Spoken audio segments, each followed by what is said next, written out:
Okay, I'm gonna do a test run. I'm doing a test run. Doing a test run, test run, test run, test run.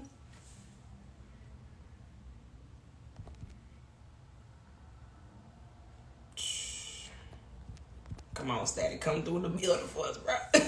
We need Static. Yeah, I'm adding him first. Then I'm going to add you afterwards.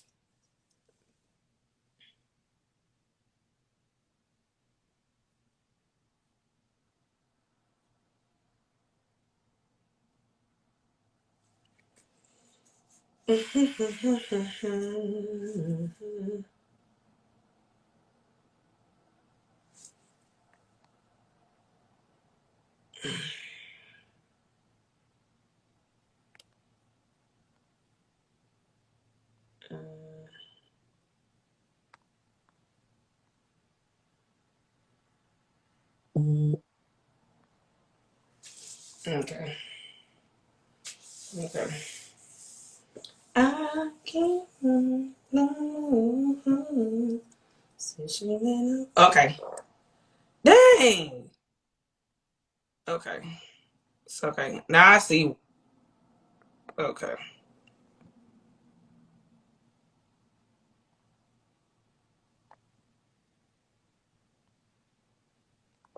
Okay, now it's saying, okay, Tim, I just seen it like I sent it to you, then it just jumped you out. That's weird.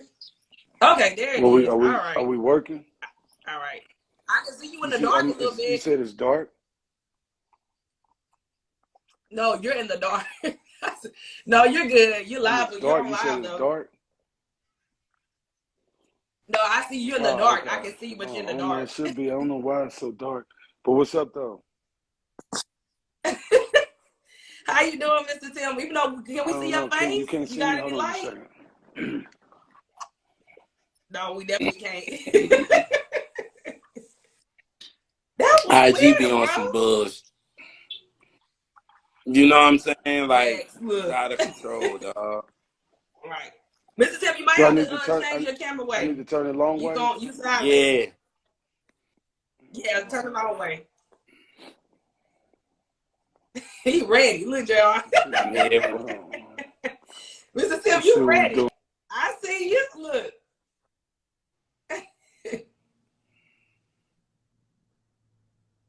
Oh, John, look at baby Oh, girl. wow. Oh, wow. That's what? What the hell? Oh, John, He he must fell have out. might have He hit it. jumped out. Just when we see Well, that, we know it huh? works. Oh, the devil would not win today. The devil would not. What's up, Chris? What's going on, bro? Look, You out here doing it. Keep doing your thing, man, for hey, real. Chris. Bro, JR, these people love you because ain't no way they doing all the same stuff we did. Hey, butter. Hey. Hey, butter. Oh, That's the butter. goal Yeah, right yeah, there, yeah. JR. Never no more. JR, you know never no more. Yes. My shit. Read between the lines. Okay, lies are being told. But I forgot to tell you, you know you were on the top 25 Aaliyah's best songs, right? On Complex. Just a little That thing FYI. right there, she know her some facts, baby. Who Yard? Was you the girl? You I Yard? sure do. So, butter. Yeah, I'm Dart. Yep, you know. Come on, Erica Kane, y'all. Are Look. we in now? Oh, There that's it Lil is. What's Kim. happening? What's happening? What's happening, Hey. y'all? What's going on? I see your people up in here. You Yeah, got butt up yeah. in I here. just Everybody hollered. up What's in up, here. butter? Oh, that's dope. Okay, y'all. So before I do get started, I'm going to introduce myself. My name is Chastity Buckley. I'm the host of Midnight R&B Edition, homage to Midnight Love BT, where I give out my flowers to all my R&B artists, singers, songwriters, and producers. And y'all, today we are doing a tribute celebration with my boy, my friend JR, one half of the R&B representatives and the host of Current R&B Bangers. You see, got his shirt right, bust up like right, that. right. And yes, today, guys, we are celebrating the memory of the late, great, the icon, the artist, the singer, songwriter, producer, all-around legend, the one and only Static Major. Here tonight, guys, we got his close friend, his assistant, the man that knew this man like nobody else, the one, the only Mr. Tim Barnett. What's Thank up? you so much, Mr. What's Tim. up? What's up? I Honored to have you on appreciate the y'all show. having me, and more importantly than that, I appreciate you all doing something for my man's memory. You know, a lot of people sometimes seem to forget. So I know myself and a lot of us, we definitely appreciate that. So it's what's up. Well, it's been 1 week later since we gave him a mini battle. We did a little versus of Static versus Big Shiz last week. So he tied with LaShawn, and he had some bangers. It was hard, but it was so much fun. We had to honor your boy last week. So thank I you so appreciate much. that. That's what's up. Thank you. So, John, do you have anything you want to start with talk to Mr. Tim about today for tonight? Yeah, Since man, we this are honoring is the an late honor, great for Static real, Bangers, for real. today is It's just, anniversary. you know, we know Static from like the music and the, you know, all that he did. What kind of person was he?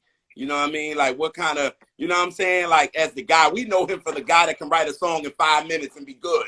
You know what I'm saying? But what kind of dude was he to kind of chill with? You know what I'm saying? Like, what was that? What was he like?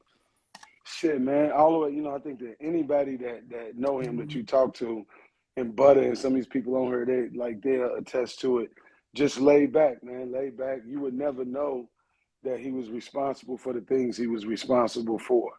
Like you would have no idea. And whether we was in LA at any other spot, so whatever the spot was, we were in the spot, but people never really knew actually, you know, who he was. And, you know, unless he was introduced and somebody said it and he just wore it he just wore it humbly, wore it very humbly, extremely humbly.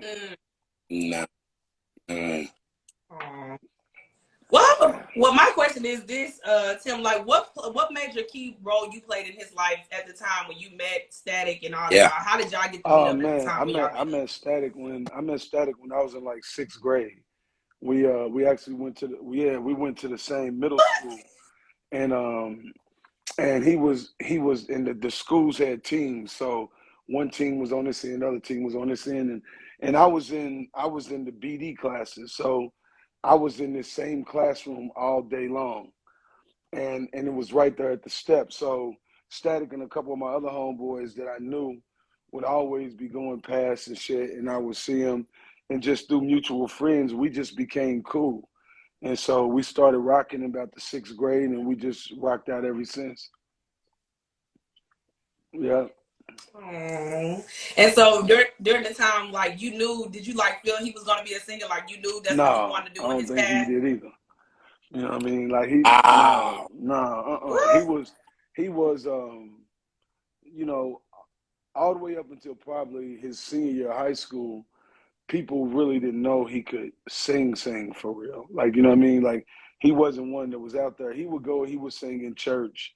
He would do different stuff like that, but he wasn't out there saying, I'm a singer. I'm trying to do this. I'm trying to write songs. It wasn't that. It was just he did it in church, you know, and then he got in the talent show. And actually I had been knowing him forever, and I know him, you know, from singing in church. But when he got in the talent show, I was like, damn, cuz I didn't even know you was doing it like that. And I've been, you know what I'm saying? And I've been rocking with you like forever, you know. So when it comes to me, like his relationship with me, it's way, way, way deeper than the music shit. So it was you know, our relationship, you know, like his mama's like my mama, you know, she'll tell you to this day that I'm like one of her sons, you know, so like that's where we go back to. So it's deeper than the music. So no, you would never know he did it. His senior year, he did a talent show, and that's when everybody was like, damn, he's dope. And then like once we kind of went away, I played ball, so I left and went to play college basketball, and he just went to University of Louisville to go to school. And actually he got a scholarship through this Burger King program through a basketball coach that coached me, because he was my homie. The basketball coach hooked him up, boom, got in the application, and he ended up getting scholarship money through this program through Burger King. So he went to the University of Louisville, and that's where he met Black and Smokey them in a touch of class.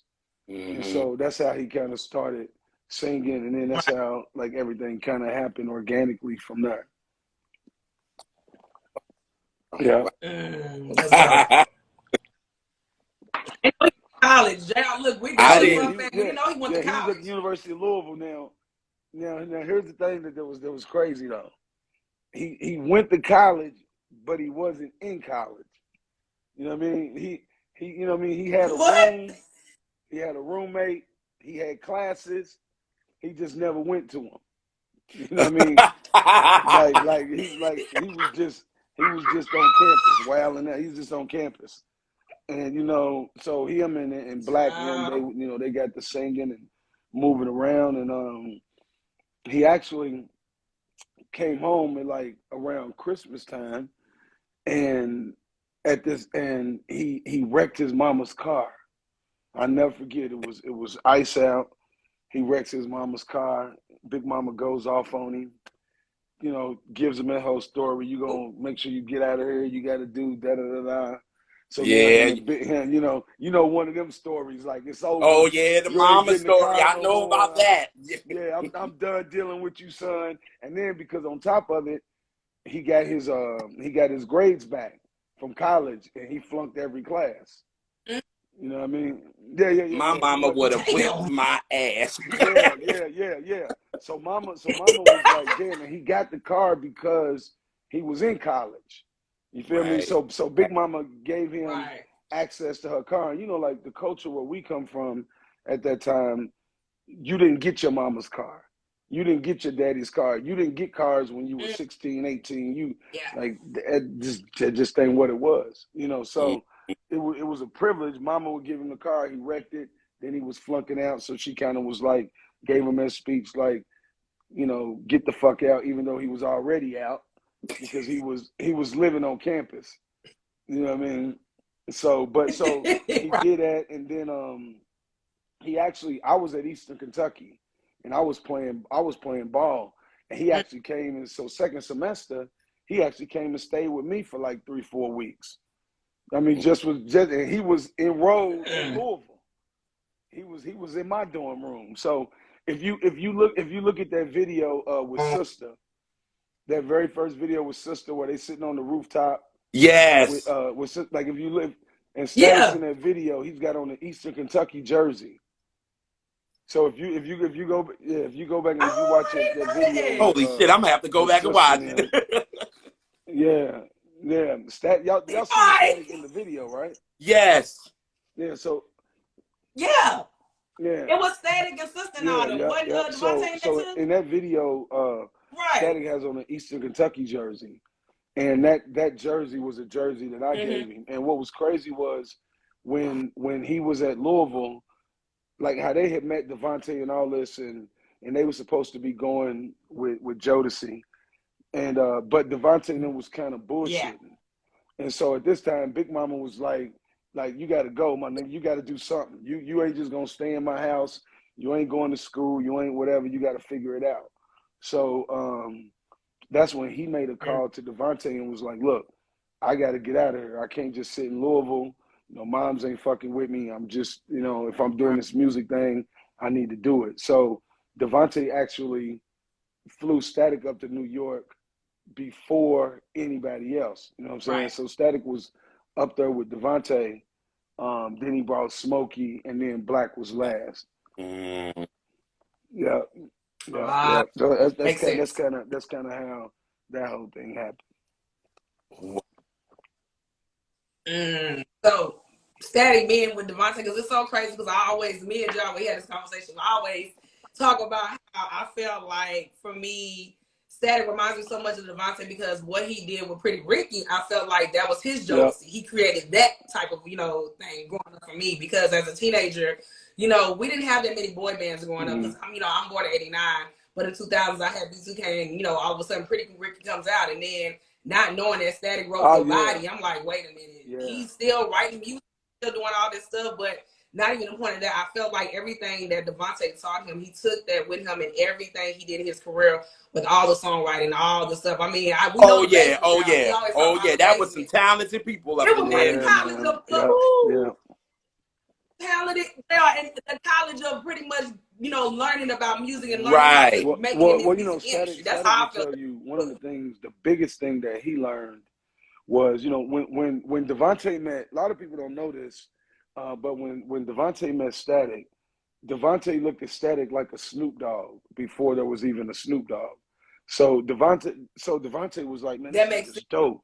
He can sing, he can write, he can kind of rap, sing with melodies and with harmonies and shit. He's dope. Mm-hmm. So if you notice, that's why Static was on Dr. Doolittle as a rapper, rapping with Devante Yep. then. And if you listen to, you know, or Same OG, Right. and so if you listen to the early stuff that Static did with Devante, he was rapping on it, and it was melodic rapping, and that's why Drake, you know, Drake kind of fell in love with Static. So Static was kind of Drake before Drake. It just Yep. wasn't really, Yeah. a lane, and it was different because Static was coming from a songwriter's perspective, and he had wrote, you know, more from someone else. So, Yeah. um, so Static, what I would say the biggest thing he learned from Devante was the person that's writing the music and doing the music is the one that makes the money. So yeah, All right. so with Static, the biggest thing, like while everybody else was running around, I want to make music, I want to just sing, I want to be the one that's singing the song. Static figured out the way, man, Devante's writing the music, he's writing the songs. So now when it comes to the business and the splits, he's already got 60%. Mm-hmm. And then if he does so right now, because he did the music, he's got 50% off the muscle because Right. he did the music. Damn. So it's 100% of a song when that song is first composed. So the song 50%, the music 50%. So while a lot of groups break up is if you got a group of 4 people, so now you got to split that song 4 ways. So to really make money, you got to have 100% of a song to really make money. So Mm-hmm. when you got groups, the lead singer's like, well, shit, I'm the main dude. I could do this just with me, and I don't need to split the money with y'all. Right. So let me go and do my thing. So Static learned that part of it. You know, he learned that part of it from Devante, and a Pretty Ricky story that's crazy that I don't know if I think I said this to somebody at one point. When we went to do the Pretty Ricky record, it was Craig Kalman, the president at Atlantic, was like Pretty Ricky needed somebody that could basically produce them and help give them a feel and help them with their vision. So when we pulled up, the first day we went to the studio with them, Neo had just left the day before. So Neo was writing for Pretty Ricky. He's one of the first people. Yeah. That's a fact. Like that's 100%. Like that's not hearsay. That's not maybe. That's 100% fact. Yeah. So Tim, like Neo had, you, like yep. I normally be running my mouth. You got me like mute because the gems that you was dropping right now, like it's crazy. What? Man, no, it's that's real, man. A lot of people. So when we got there, when we pulled up to the studio, in Miami, Neo had just left, and they was trying to find the feel for Pretty Ricky. And when we got there, we just instantly connected. And so with Jim Johnson and Big D, like we was up, I mean, just all night, and Static really ended up doing the whole record. And that's why, like, you know, if you notice, once Static kind of wasn't involved with Pretty Ricky, they fell off. Same way with Pleasure P. Yeah. Because Static was the sound. Facts. So even all of Pleasure P's main shit, Static was the sound and the influence behind it. You know what I mean? That's why I call him Devante. Yeah. So That's why I call him so Devante. Static from Devante, he learned and he got to start understanding the business. And that's what put him in a different position, you know, than other people, because he was on the business.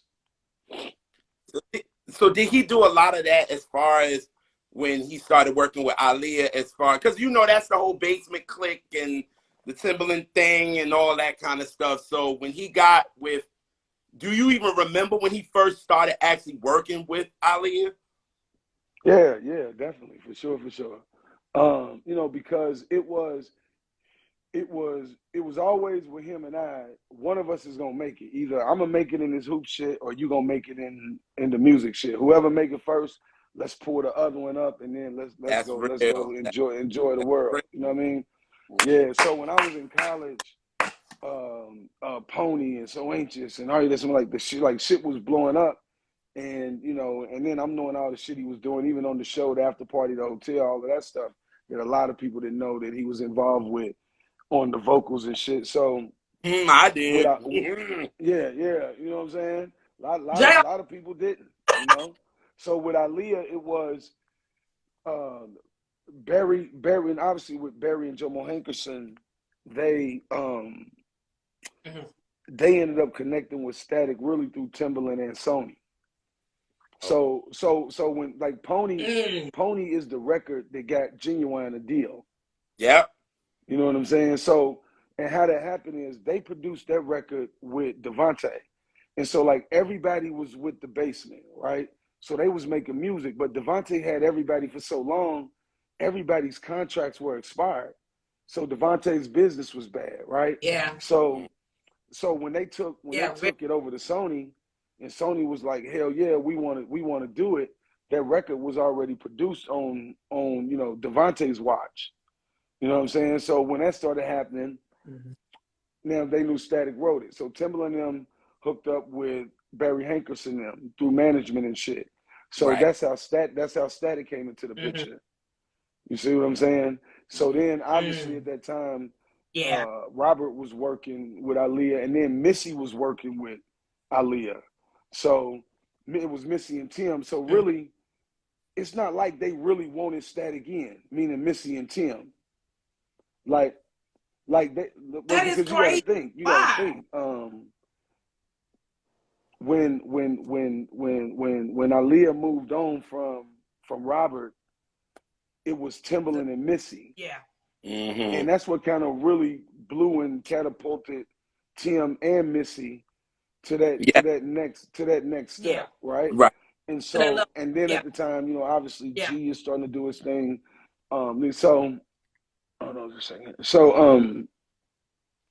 So it was only because Timbaland and Missy got into it with Barry and Jomo on some money shit. So for the second album, the Red album, Missy and them didn't want to do it, Missy or Tim. So when we went to so when we went to Australia, Missy or Tim, neither one of them went. You know what I mean? So because they was And there's a refusing to video be when on they the album. talking about that too. When they You said said they what? kind of was beefing.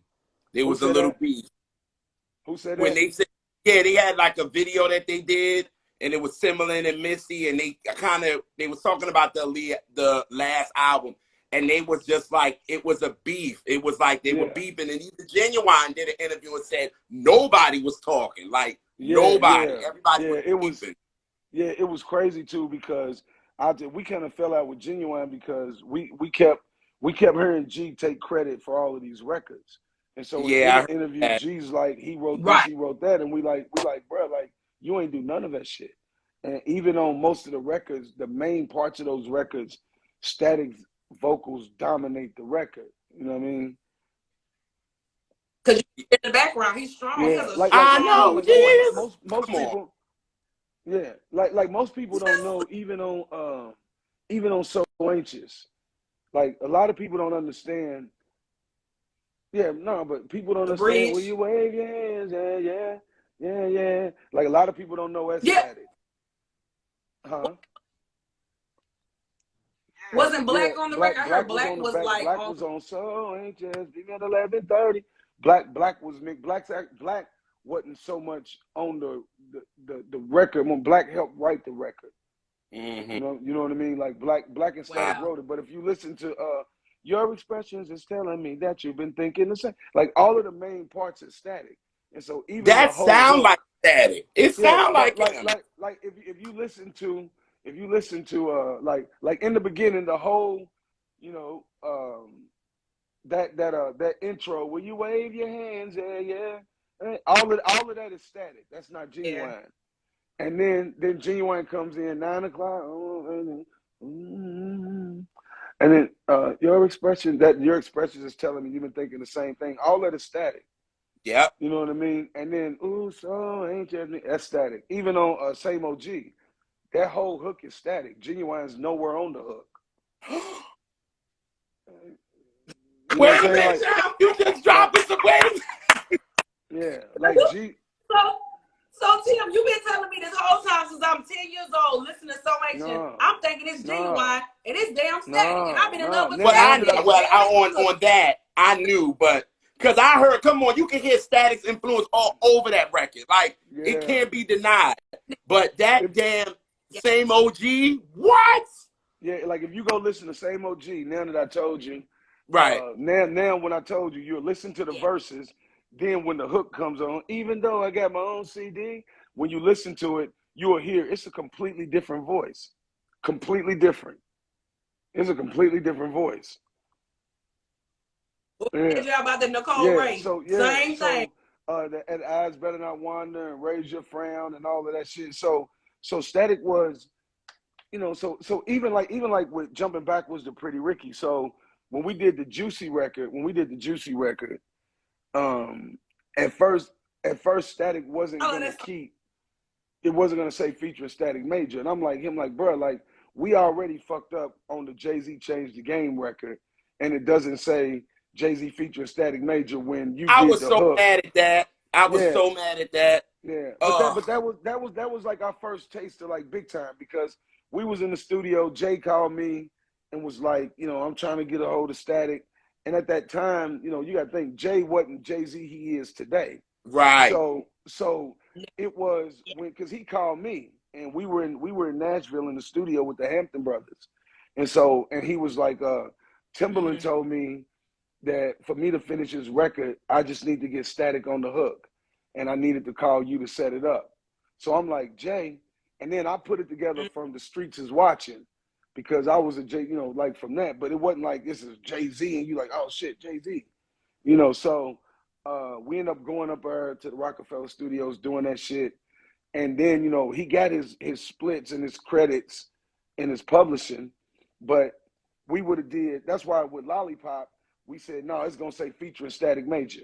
It better. And better. And then we're going to roll off the back of it. We're going to go off the back of it and then be like, launch Static single featuring Lil Wayne. You know what I'm saying? So it was a right. So, we obviously being in the game, you green and you got to learn. You got to learn and shit from it. But that's what's up. Yeah. I agree with you, and that's why when I sit back and look at a lot of stuff, like I was listening to an interview, Tim, with Dorian Washington, and he really made me understand about Static, who he was too as a person, especially on the business level. Like you've been saying, all the stuff you've been saying, Dorian said the same thing, and I'm like, it's crazy to me how Lollipop. I'm looking at Lollipop, and this is around the time when I seen Lollipop. I had sadly lost my mom a year before last year. Sorry to hear that. Static. So I truly, you know what I'm saying. But it was just the fact, I remember when Lollipop blew up, I was like, who is on the chorus? And then when they said it was Static, I was like, oh my God. And then, it took me a minute when he passed. And I was like, Static makes the record. When I looked at Lil Wayne performing it, they're singing Static's chorus. Like every time, so I didn't want to. I'm like, that's the record. I know we was at Jamie Foxx's crib, and we was at Jamie's crib, and anybody's ever been to Jamie's crib, when you pull in, he's got this long driveway, and then in the front of the part is like through that driveway. This part is where the studio's at, right? So we was just sitting out there, and it was a beautiful night. And Jamie wasn't even there. We was there with Tank, so we was doing some shit with Tank, and then Jamie came, and Jamie was like, "Man, I just heard this record that y'all did." He was in I think London or somewhere. And he was like, "Man, they just played this record." He said, "It's gravy out there." He's talking about Lollipop. Like where it wasn't even like spinning and broken like that over here. Right? So when Jamie came back, he was like, "Man, that shit's gonna be crazy." So we knew that when he initially wrote that for Pleasure P. That was initially a Pleasure P record. And actually there's vocals of Pleasure P recorded that record. Oh. Yeah, Wow. Pleasure recorded that record. And you know, Tim, that was the #1 song on the BET Top 100 Notarized Countdown that year. In 2000, and #1 song they put for BET. And that's what I was telling last year. I had an interview with Eric when we Eric celebrated the Red album. Eric Seats. You know, with Eric Seats. Yeah, that's my guy. Yes. I mean, man, when I say that Static did so much for Aaliyah, he gave his girl, I mean, so much. I mean, it's crazy because D-Nice had played Rock the Boat over 20 times on her birthday. He played it over and over and over again. Not even that. I told Eric too. Well, like I said, I told last week, me and Gerald, we were on the live and we talked to J-Dub. And not even that album, the album has been so influential. Like I was telling J-Dub, I was like in the Social Security when Aaliyah passed, so many little babies were named after Aaliyah because her in the top 100 baby names of all time for 21 years. Man. J-Dub, man. J-Dub. Yeah, like J-Dub is my guy. Like J-Dub is my guy. Like when we was in Australia, when we like, and actually I'll give you another gem y'all might not know. The Pretty Ricky, the Hotline record, right? Yeah. So the Hotline record was produced by Static and Rudy Sandoval. That's who did the music. Rudy is from Australia. I met Rudy in Australia, and I was just on the streets of Australia. I was doing some clubbing and shit, and the dude that ran the club was like, "You got to meet my artist." And so, you know, like they over doing business. I'm out there, you know what I'm saying? I'm gonna do my thing. I'm gonna go fuck. I'm gonna, you know what I mean? I'm gonna sneak out the studio a little bit. Hey, Limo, take me over there. So I found him. Static wasn't really feeling him, but J-Dub liked him because he could write, he could produce, he had vocals, he was dope. J-Dub liked him. Static didn't really want to fuck with him. Static was like that, and so J-Dub ended up recording about 3 records with him while we was in Australia, and so like J-Dub and me was gonna fuck with him big. So that's how he even got the records that I start playing for Static, because I was living with Static at the time. So I was living in the basement. So I would be blasting this Rudy records from Australia. Like, motherfucker, you gonna listen to this shit and be like, dude, it's dope. So now I'm gonna play these records that J-Dub did with him. So when I started playing the J-Dub records, and I was like, no, Rudy helped produce that. Dub just played the keys. So Static started having a different appreciation. Then we flew him over from Australia. We did some records, like, so at the bar shit. So a lot of them Static records we did. And that's how that relationship happened.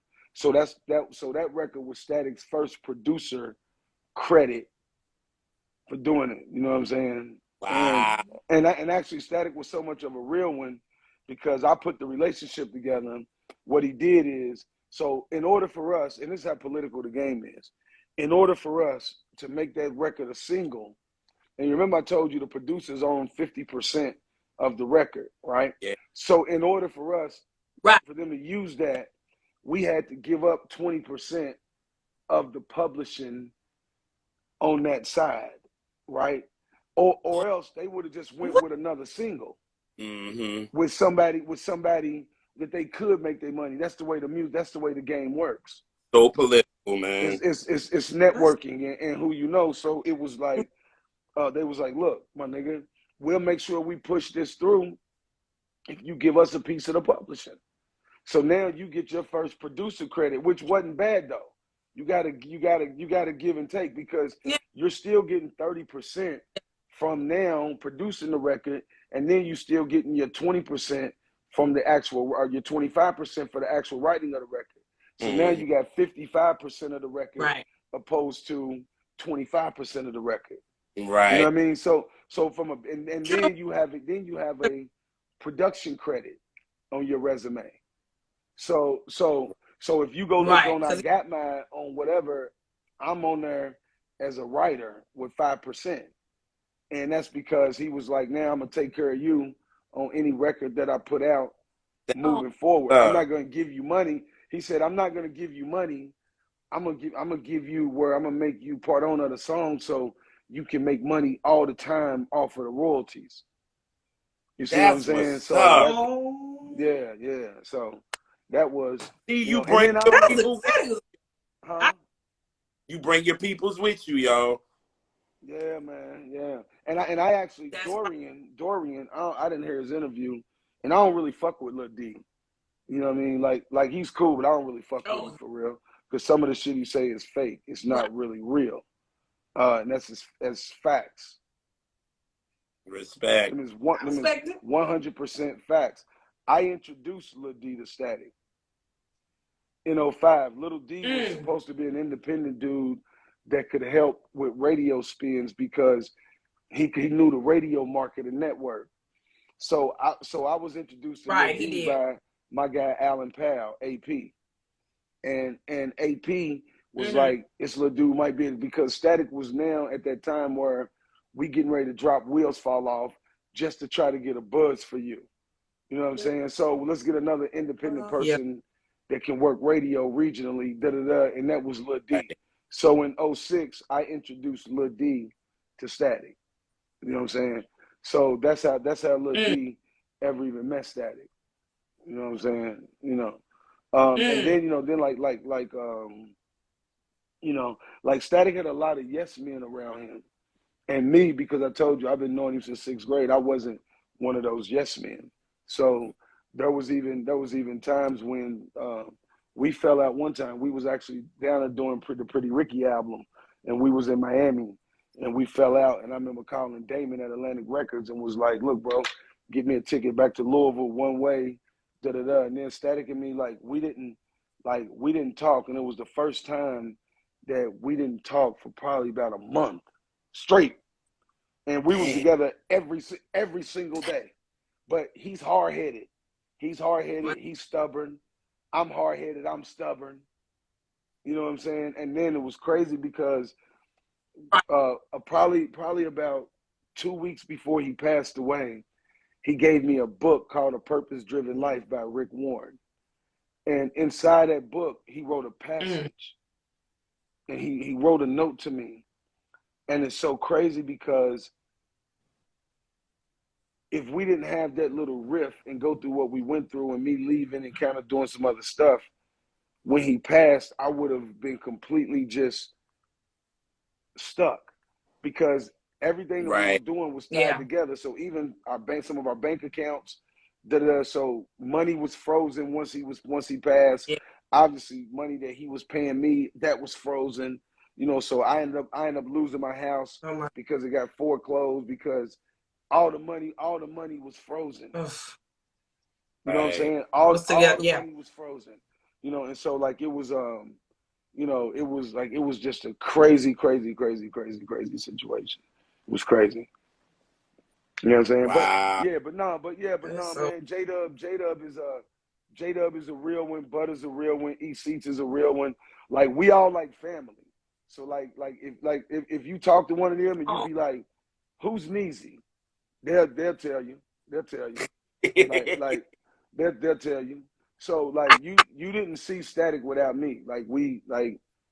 You didn't. It just never happened. You know what I'm saying? So you know, it's so for real. So we appreciate you all, you know, anybody right now, because, you know, I fuck with Timbaland a lot. Like the last time I saw Timbaland was at Static's funeral. And like I know Timbaland. Like I know Tim. Like I know him. And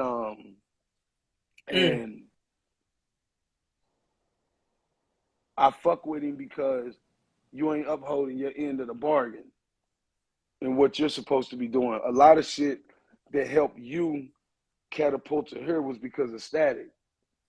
You know what I'm saying? Like your records, even that Are You That Somebody, like that catapulted you.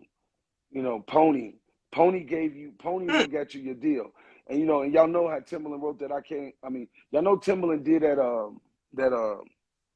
that record for Tupac, I Came to Bring the Pain, Hardcore to the Brain. That's on the side. Y'all know what I'm talking about? When he said, then it's time to make $1 million with Devante. Bitch, I know you want me. What your mouth say? I got my That's my hands on your joy. hips. No time to bullshit. That joint and Tupac said, "I gonna make $1 million with Devante," and this is the time that Suge Knight was fucking with Devante, and Player was Yeah. potentially gonna be signed to Death Row. You know what I'm saying? Yeah. So like, it's so much shit that was going on like behind the scenes that Yeah. that motherfuckers don't know. Like, you know, even like Lil D, like you weren't involved in Static. Like you came on the scene the middle of 2006. Static passed in '08. You know what I'm saying? So you got a lot of people out here like they talking like they really knew it, but y'all weren't here. Y'all weren't around. Like nigga, you don't know for real. What the fuck you talking about? You know what I mean? So Yeah. yeah. Because if you only know somebody's history, you only know that piece. You don't know the whole beginning from the end. You know what I'm saying? So because you were you known him for so long, but like I said, I perspective on how how he had his relationship with Static. You know what I'm saying? But I do get, and you just don't. It's like, people think they know you, but they really don't know you. You know what I'm saying? Only the one doing your part that know you. Like, I don't like that when people just try to. You've known somebody for like 2 years, like you saying, and you're telling a whole story like you was part of. Like that's like you got a whole narrative that you've created, and I'm like, that's not right. Okay, cool. And you've used it to get in some spots, and he's not here to talk about it. And then like for me, I didn't have a desire, really after him to do music or be involved, because that was the reason I was in it. Like it was him and it was his world, and I was more of a business person, so that's why I controlled and did his business.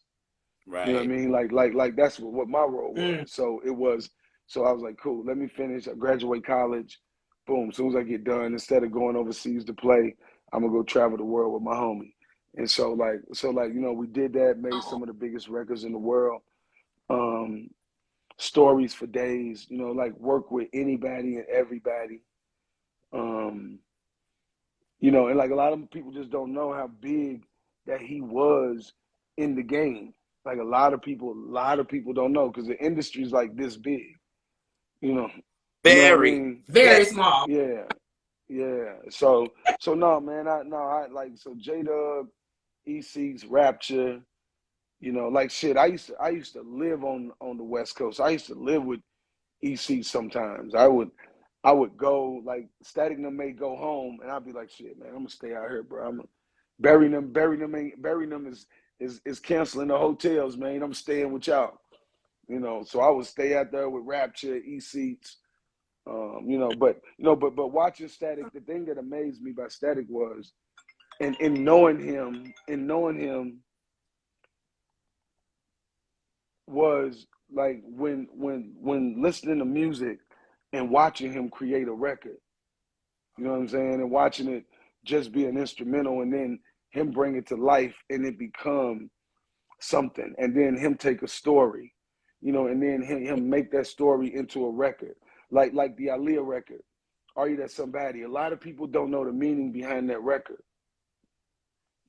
What's the meaning behind it? I do.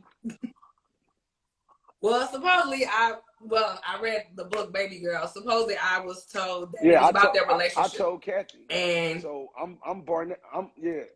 Yeah. Kathy, it was you. Okay. Yeah. Tim, I try. I'm a researcher, so I don't want to just stuff where people say what they want to say. But my to be a Miss Know-It-All, because at the end of the day, I'm researching, like I said. And too, I think, I don't know if you watched last week when I bigged up Player, because they were the reason why I got my master's degree. So I had bigged them up. And, because she talked about Cheers to You, and which I'm so mad that album didn't get. And it was pretty much, I had said on live, I'm doing a replay last week. Right. I had bigged up Player so much. Smoke told me thank you, and he congratulated me. But before the pandemic, it was crazy because when 2020 came, my dad had passed away. So when I was getting ready to finish my master's in teaching, I would play Cheers to You every day. So because of that, I was like, I got my master's, so I would constantly play it because I was so obsessed with that song. And when I seen it, I was excited. But not even that. Pop Smoke and them got rest his soul. Diana, they had sampled the song. I played that more than that. So if they would have my master. So That's good shit, man. And that's the thing about it. The thing about Player is Black and Smokey are super dope. Yeah, you know what I'm saying? Like motherfuckers don't realize. I used to be in the studio with them, and I used to be able to witness battles with them niggas and Casey and JoJo. So they just all sitting there, and now they grade just start humming, and they gonna riff and riff and riff, and now we in church, and it's a beautiful thing. And I used to, even with Tank. So Tank, if you hear this, Tank, you know I'm not lying. They used to tear your ass up. We used to be in that studio. Tank would come in that motherfucker, because we was all in the same family. Right. You know what I'm saying? Like we all family. And I say that with love. Like Tank is my guy. I love Tank to death. Like Tank is my guy. Tank is my dude. But he used to get his ass toe up. So he went through at vocal college around real motherfuckers. That's a boot camp, yo. Yeah. It was, so like that was the thing about it, just watching them work, and then watching the relationship with Static and Aaliyah, and and that's why, like, out of everything we did, that's why this is one of my most prized things, because like I watched Static orchestrate that album. You know what I'm saying? Like, what was Joe? You said Aaliyah is the what? I can hear you. Aaliyah is I can hear you. The best what? You said what? Joe, Aaliyah, that album is the best Aaliyah album. Now I'm a fan. Like I love One in a Million because of what I got to it. Like you know what I'm saying? But when you heard that Aaliyah album, that last one, that was some shit. And that's why I wanted to ask you, Tim, like, you was over there in Australia. It seemed like y'all were all in like a vibe. For real. Like all y'all was in a vibe, and y'all was just connected, because like J-Dub said last week, he said he was in one studio, and then Eric was in another studio, and then everybody just didn't give a damn about, we was just all making music. So I wanted to ask you, like, what was maybe a session like? You know what I mean? Like a section of a song that we love off this album. Like it was so dope, because everybody was so much family. It wasn't beefing. I'm gonna try to do this over him, or I'm gonna, like J-Dub might even come in on something in EC's them session and be like, "Hey, bro, you should da da da da da." Yeah. And so what Static did, because everybody was family, he would bounce from room to room. Cool. Let me go in here with EC's them. Let me get something started with them. Then all of a sudden we might party bullshit for a minute. Then he might go jump over here with J-Dub and them. Now we over here, we on a whole nother vibe. Right. You know what I mean? We're on a whole nother vibe. We might have started with EC's them on this vibe, leave, go to the club, kick it. Then when we come back, hey, Dub, pull up at da-da-da-da. And then we on a whole nother vibe. You know what I'm saying? And like everybody, it was so much family, man. It was party. And then like with Baby Girl was like that's like my little sister. Like we, and her and Static was real close. And so it was humbling for me how humble she was, because even at that time she had just got a brand new deal with Virgin, you know what I'm saying, like a 7-album deal or something. So she had got a bunch of money. Then she had just signed on to do she was doing the Queen of the Damn movie, but then she was gonna be storming the X-Men stuff. So she had signed on to be, she was gonna be Storm what Halle Berry was. Like that was Aaliyah's part. You know what I'm saying? Yeah. So she was getting ready to just doom, and the label. Yeah. And it was, and so the sessions was, man, like to your question, the sessions was just so dope because it was all family. And Aaliyah would be filming the movie during the day, and then we would, night come, whatever, boom, she's in the studio. We sitting in that motherfucker, we getting bent, we doing what we do, and we just vibing, and it's just a party, it's a vibe. And then some of those records, Static had all like Loose Rap, Extra Smooth, Rock the Boat. Like those records was already done in Louisville. So, you know what I'm saying? So those records was already done at Static Studio. So we took them over there and was like, you know, boom, here's some other records. And she liked them. So, you know what I'm saying? We just kind of went from there. And then how fucked up it was, Timbaland and Missy wasn't gonna be on the album. And once we I left Australia, J-Dub and me, we left at the same time. And we left on Christmas Eve, I think. Yeah. And we got back to LAX on Christmas Eve, and I stayed with J-Dub at night. Static and I flew to New York, and we went to the Manhattan Center with Timbaland. And that's where we did Resolution, Don't Know What to Tell You, and More Than a Woman. And it was because Barry finally worked it out with Tim, and Tim was like, I ain't gonna miss this opportunity, I'm gonna get on the album. Right. So we was all saying that Rock the Boat should have been the first single. But they wanted to be political and go with a Timbaland record. Didn't I tell you that? Yeah, exactly. And then, Gerald, what we have been doing since on Twitter, you know, I went off on Twitter last year. I went the fuck off. I don't care.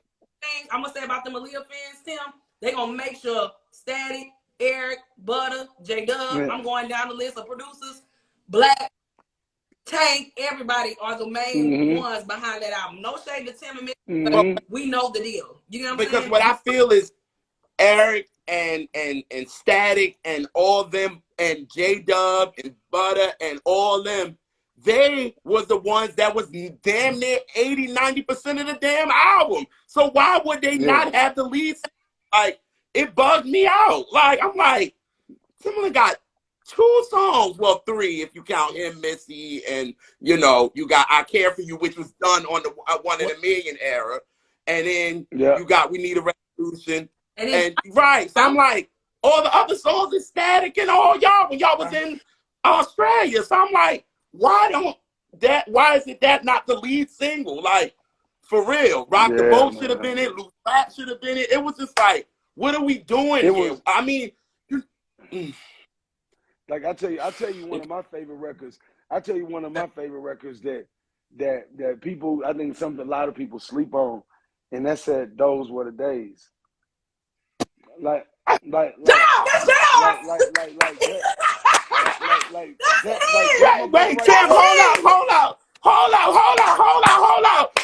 You just said some shit. Hold up. Yo, we did our battle last week. And I said that my favorite song, I told Eric, I told everybody that Those Were the Days is my favorite record. Like, it's something about Tim, that was his sleep. You don't know. That was his sleep. No, that's my favorite song on the album, yo. Like, and then the vibe, when she was recording that record, the vibe was different. Like, the vibe was just like the vibe was real bouncy. It was real saucy. I mean, it was dope. Like that was one of the dopest nights. So every time I hear that record, it takes me back to that night. And so I'm like no, like that's one. Yeah, bro, you got a good ear, because that one gets kind of buried on the album. It does. And a lot of people don't really, you know what I'm saying? You got to really be a Red Album fan and an Aaliyah head to really listen to the album thoroughly, and to really, in my opinion, appreciate that record. Like, you know the way, because the way Static comes in, ooh, nah. I was like, yes, yo. It's for the 01. Yes, yo. Yeah. But you know, my favorite.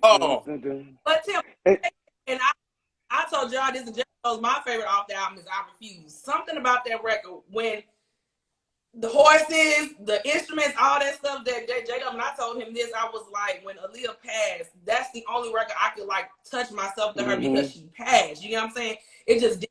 It felt me, I wouldn't say I was in a gloomy space, but I felt like I can feel her pain. I can feel what she's going through on that record. You know what I'm saying? But I was starting to write, this is where I got, I'm like, wait a minute. What perspective is he coming from? He's coming from a female's perspective. And I was like, wait a minute. This is not normal. But it was so. Yeah. That's enough. That's number 2 for me. Number 2. What?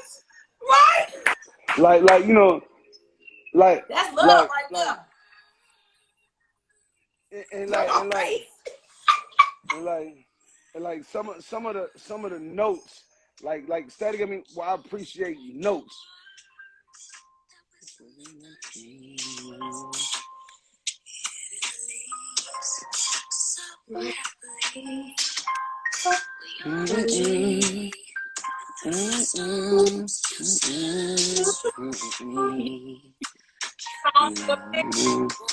You know, like so. As can be.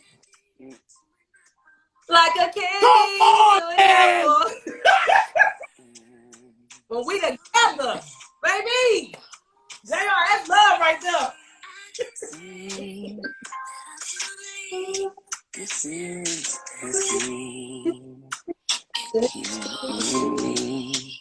Yeah, so like the records, man, like Come on, I'm done. The album, man, like the album, and then like the other part about it that was so crazy for me was like it was the maturation of Aaliyah. It was the maturation of Baby Girl. She was more or less like, I'm not a pop candy apple innocent little kid, you know. So I want to explore my grown self, and I think that, you know, she was like, I want to be different, and so like the whole vibe was different, the sessions were different, and she was different, and she was, and that's the thing that sucks, man, because with her and Static, like they were just getting ready to, they were already here, but they were getting ready to just ascend and go to like a completely different level, man, and it was, you know, their passions are eerie to me because they did videos and then they. That's what throws me at this point, because I thought about it when I was getting ready to interview. I was like, Static just did a Lollipop with my Louisiana Wayne. Okay. Because I'm from Louisiana. And then Aaliyah, she was about to be out. I mean, it's just weird. A lot of similarities, man. It's and like their connection was so dope. Like Aaliyah was so dope that, like, I'll never forget. It was 1998.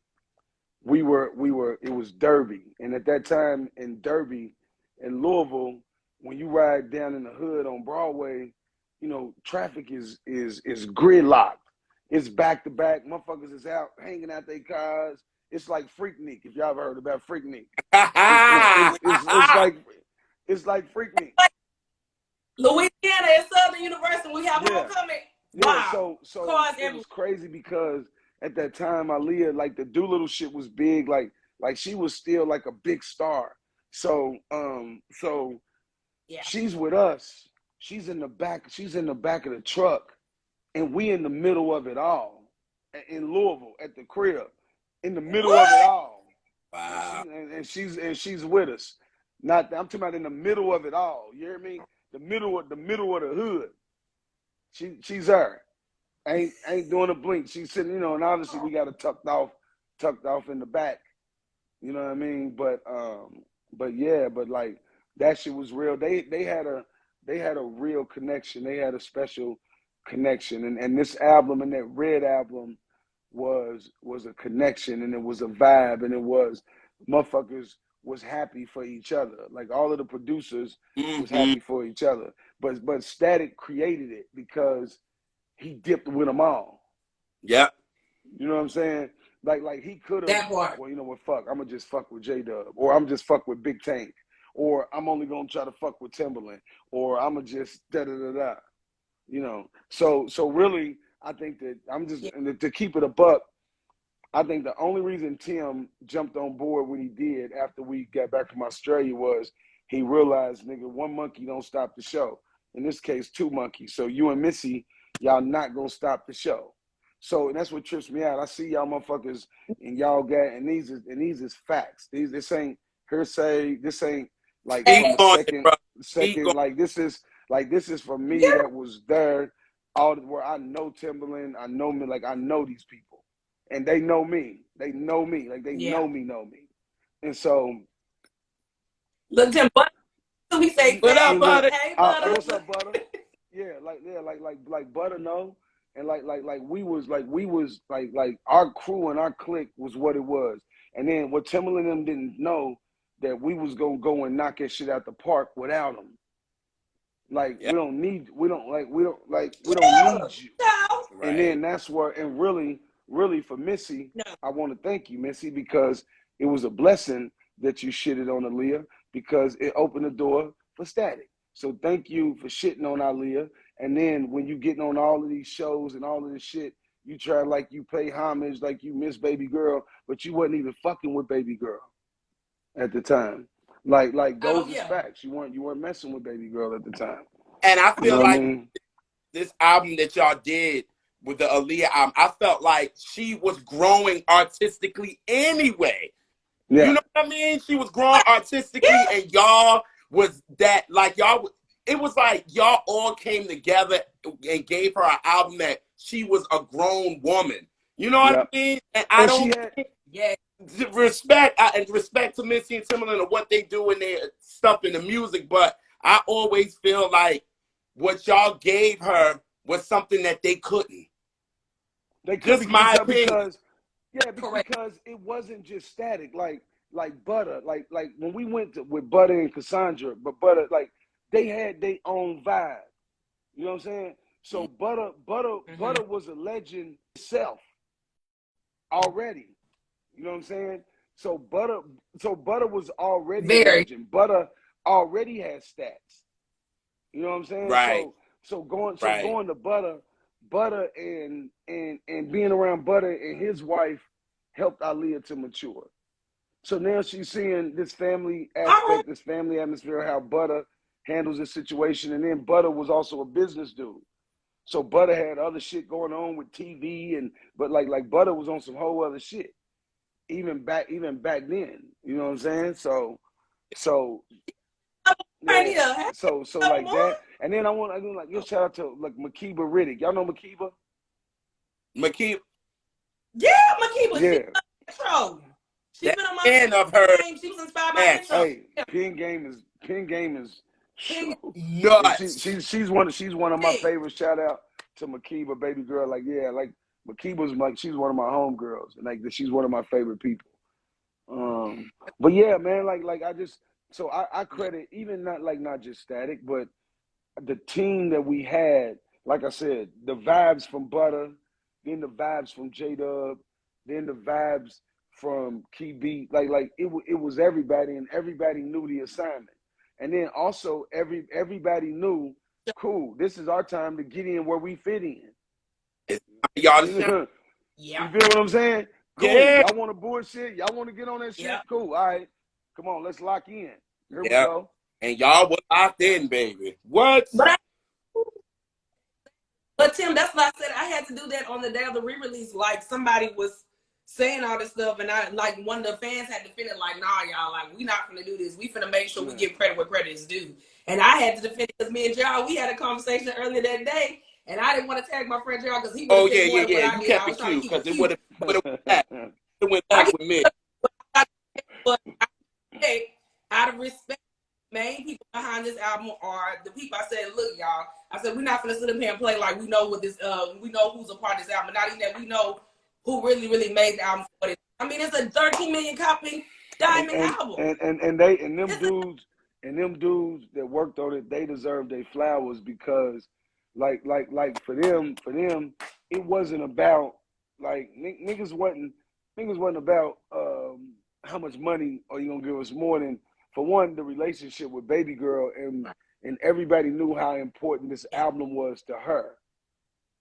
Mm. Like this was one of them yes. things for her. Like this was really important for her, and anybody that knew her will tell you like the same thing. Do y'all know Michelle Kramer? That name sounds So familiar, but no, she's I on don't there. know. Like y'all should one day, like if y'all want Aaliyah shit and black girl shit, y'all should get a hold of Michelle Kramer because Mm, she ran the office for us at Black Ground. So like anything and wow. everything she was a part of. Like Michelle knows everything and anything that happened with Black Ground. And at that time, you got to think shit. At that time, Black Ground and Aaliyah and Missy and Timberland and Static and G1, like they changed the face of music at, Oh, at that time. And a Oh lot of it yes. was still influenced by Static. You know what I'm saying? right. Yeah. A lot of it was. And Static and Missy are eerily similar on some shit. But I don't think Missy possesses the ability to switch from writing for a guy, writing for a girl, writing for that. You know what I mean? But as far as from a songwriting and creative standpoint, they're eerily similar, and they both super dope. So I got mad love for Missy. I got mad love for Tim and the things they did do. But I'ma definitely still keep it real. You know what I'm saying? But truth is Truth is truth. You know what I'm That's right. saying? I'm always gonna live in my truth. There it is. So you know what I mean. So I mean, one thing about my platform, Tim, and that's why me and y'all, and he's from the R&B representative. He has an amazing co-host, Elise, and like it's on his shirt. You see, Yeah, his yeah. shout out to the R&B representatives. But one thing about us, we're not industry. We want to keep truth the truth, but not that we want to speak facts to what is going on. Because at the end of the day, no matter right. what, you No, can't rewrite history. That's just facts. And it's all in black and white when you see who's on the liner notes of every single album. But not even that. Sometimes with the liner notes, it may not be factual because we don't even know. Some people And might that get and that's that right. credited. Or and people that might get credit and might not even be supposed to be credited. Like, and that nah. and it's a whole bunch of that. Irv Gotti, Puffy, like it's a whole bunch of that. Like Oh, these dudes, listen. yeah, We know When that. yeah, it comes to these dudes, Sean, oh yeah, I know that. Mm. yeah. Them dudes Oh, you ain't And know we see, them that's the dudes thing. ain't doing And the music. I like what Sis said. Like, we ain't industry, yo. I'm gonna be truthful with mine. If you don't like it, I'm sorry. It is Right. what it is. You know what I'm saying? And that's sorry. why I love how you know what I'm saying, how you said, like, the truth is the truth. Y'all Right. created this body It's of true. work, and y'all should be credited for it. That's why I don't like when it comes to the Red album, they be like, the first name they throw is Timberland. I be like, y'all, he's only on 2 songs. 2. Mm-mm. Just 2. He had nothing to do. Like, nah, man. Like my niggas, we like my niggas, and they Damn. deserve it. They did that, Y'all do. and it was, and the thing about it, man, it was countless hours. Like it was a vibe. It was a vibe. It was like it was night. It was nights in it was nights in Australia that she might have been filming all day, and we get to the lab, and she just was like, man, I just wanted to be around y'all. I ain't even, we ain't even Oh, doing no music. Like we no. just in there vibing. It then became a party in the joint, and it was a way for her to That's just relax, unwind, just chill a little bit because she was with family, and she knew that she was safe with Butter, she was safe with J Dub, she was come safe with on. Rapture and them. Like she knew, like these motherfuckers, like they care about me as a person. Right. You know what I'm saying? And Shad and Aunt Diane and Uncle Mike, all of them knew that. Yeah. Jill, I have been saying this for how Yeah, long? you Since have. I met You you? have. You have. Oh, I digress. Because my thing about it is that when I see the perspective and everything, yeah, on YouTube, yeah, woo. But when you see the transition of Baby Girl and everything that she was going through and the way she was coming out and the way her crew was, she had her crew who she loved. She had her crew who she fucked with. She had her crew, like I said at the end of the day, when you seen Aaliyah do that diary, she shouted out who she loved. You know what I'm saying? I can Mm-hmm. see it in her heart. I mean, I never met her in life, but it's like Aaliyah was very loved and she was loved by a lot of people. But the people who really stuck by her and had her back, those are the ones I give respect to. That's why I had to interview Eric and let Eric know how big Rockabye was. He didn't even know that Love was a huge record. I mean, Aaliyah got her title from 106 in part because of that record. I Nobody don't talk about I that. just want I don't y'all get to get that respect of this album. That's what I want. I want Butter. I want you, Tim. I want, Eric. I want, all y'all that was a part of this. Static, of course. You know what I mean? Y'all deserve all of this for that album because that album was fucking amazing. It helped change the sound of what it is today. You know, because let's keep it straight funky for what it is. As much as me and Chastity are Brandy fans. Full Moon wouldn't have been what it was if it wasn't for the Aaliyah album. Just saying. Come on. Yep. Just saying. Yep. Like, as much as Rodney and LaShawn, they dope. But y'all, it was this sound from that Aaliyah album that nobody wasn't doing that. You know what I mean? It wasn't that double bounce that Timbaland and Missy had. You see what I'm saying? It was a totally new sound. And it was like people hone into that. And I want y'all to get all that love for that album because I always say there's a difference between the best and favorite. You can have your favorite album, that's fine. But the best album, and when it comes to Baby Girl, the best album is that last record. Bottom line. Bottom line. It's yeah, yo, like it's true for what it is. Like, yo, like I'm again, like I said, I love One in a Million because I remember when I got it, I remember when I copped it and all this kind of stuff, and I have like a vibe kind of memories to it. But when it comes to that last album, and me and my mom just sat there, and we had to, and I think I said this on the live, my godfather had passed, and we got the record, and we drove from New York to South Carolina playing it over and over and over again because he was like, this sound is different. Like, it was, you know what I mean? Because it was like by that time, Rodney and them had it on fire. Like, you know what I'm saying? Like, they had this sound. Everybody was using it. But then when I heard loose rap, I said, wait. I was like, wait a minute. Who the fuck is this? And I said, Mom, let me get that CD right quick so I can look at these liner notes right quick. Because I know this ain't who I think it is. And when I saw it, I said, oh, Eric Cease. I said, oh, I knew that was Static. I knew that was Static off the break. And I said, oh, Eric Cease. And then I saw Butter, and I saw all these people, and I said, wow, this makes a lot of sense. It got with Baby Girl and created an amazing body of work. A masterpiece. And it was all, and then, like the other part that was just so sad about it all is everything that kind of led up to the rollout of it. Like, because everybody was like, it was so close. It was family. So we all was in LA so much, and we was all in LA together all the time. And, even like when we went to Australia, we were so much together, like our whole camp went. You know what I'm saying? We all showed up the same morning, first class on the international side. Motherfuckers looking at us like, what you niggas doing over here? and we over at 15, 16 deep. We over in the first class. We in the front. We acting a fool. So we on the joint. We flying. And mind you, when Static first told me we gonna go to Australia to do this album, I'm like, I'll never forget. I was upstairs at his house at the time. I was laying down, and he was like, "We gonna go to Australia." And I remember texting him back. I was like, "Australia, Indiana Jones, like there." You know what I'm saying? I'm like, bro, wait a minute, like we ready like fly like all the way to go over to do music. And he was like, yeah, because you got to think, I just moved home with Static in like 99, 2000. Right. This was 2000 when we did, so this is at the beginning of everything for me. So I'm learning it all, and now I had been seeing stuff on the outside. Now I'm on the inside, and I'm like, fuck, wait a minute, so we going to fly all the way to Australia to do? I was like, dog, but like, man, that's a long ass flight from here. So then I start looking up.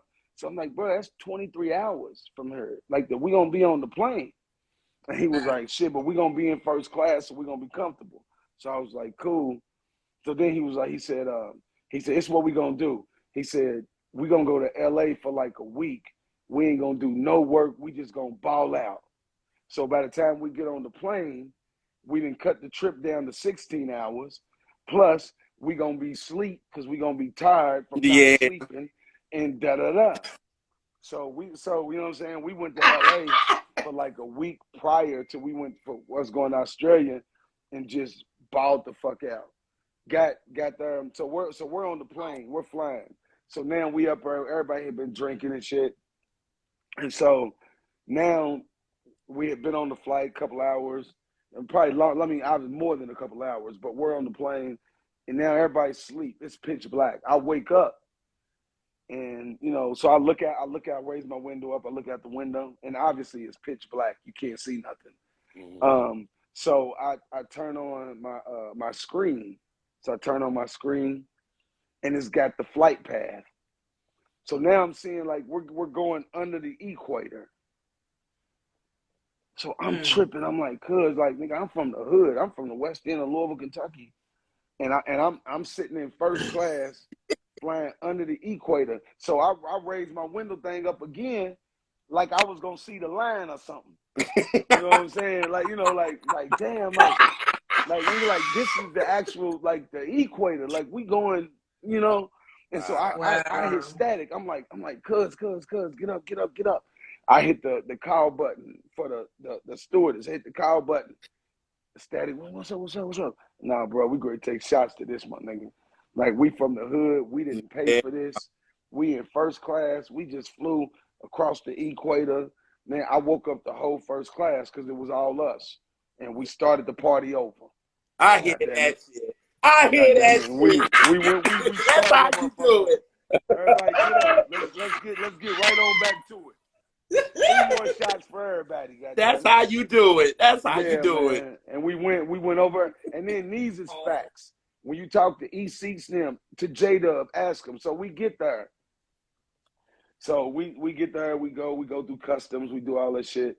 And so we're leaving the airport. So we get in the limos, and the fucking limo dude holds up a picture of a bag of weed and says, "Do you want?"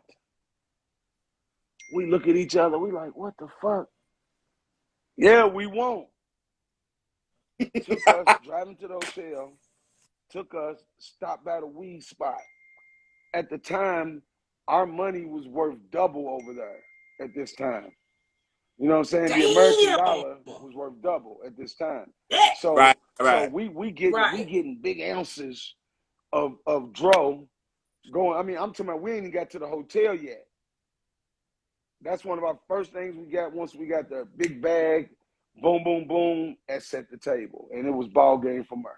It was ball game from her. Yeah, did you say on one of the lines they was smoking? Man, it was a vibe. You can tell. It was and then this is how I realized our money was double. Again, I ain't never been out of the country. Like right. I'm from the ghetto. Like I'm, so I go and we were staying at the Como Hotel, and the Como is equivalent to like a Trump, and it was on Melrose. I mean, it was on God damn it, Chapel Street. It was on Chapel Street. So Chapel Street was equivalent to like Melrose Avenue in LA. So the shops, the partying, you know what I'm saying? Like Chapel Street was Melrose. You know what I mean? So we got there, and so now we instantly get there, we going shopping. That's the first thing we do. We land, we going to shop. So we go shopping, and I put my card in the ATMs. I was like, I'm only getting X amount of money. This is all I'm spending. And I looked, that motherfucker was double. I say, wait a minute, hold up. Where I get all this money from? Where I get, because still again, I'm not realizing it's the same amount of money. The currency is just different. Right. You know what I mean? So even the shoes that cost $650 here, that's still $350 American dollars. You know what I'm saying at the time. So even though you're paying $650 over there for them, so. Yeah. It was crazy though. And then Butter tell you this. Look at Butter. Look at Butter. Big shopping. LOL. Hey, dog. Butter got in so dope. Butter took a whole day, got him a whip, was driving it on the left side. Took him and his wife. They went out. They explored Australia like Butter got it in, goddammit. But Butter, yeah, Man, Come on, Butter. them vibes, man. Now we see why we got such a great album. Yeah. Did we, Joe? Butter got to it out there, goddamn. Matter of fact, Come hey, on, Butter Butter. got into a little fender bender out there. Oh, But yeah, Butter might have got into a little wreck out there or something, I think. Yeah, but no, man. Oh, So Lord. again, man, I ain't gonna hold y'all too much longer, but I definitely I appreciate time. I appreciate y'all always continuing to, you know what I'm saying, recognize my homie. yeah, he deserves all of it. Hold on, because he Well, the game for these he hoes. Change the game like we suppose. Then the part he said, it's like really he said, don't change the game for these hoes. We plays the game like we suppose. The ice we froze, you like, we know, we buying something, we nice for show. Don't change the game for these. And then they broke it down and added and brought in the lyrics and just kept that first part. Yeah, So now, like when we went, like I was there when we recorded that record, and you talking about a vibe. Right. That motherfucking vibe was crazy, and that's the first time I ever smoked a backwood. I didn't know what backwoods were, but this nigga Siegel, and I was tripping because it was so sloppy on how he was doing it. I'm like, cuz like you putting your mouth and wetting that blunt a little bit too much. I don't know if I can hit that. I don't know if I can spit that after you, man.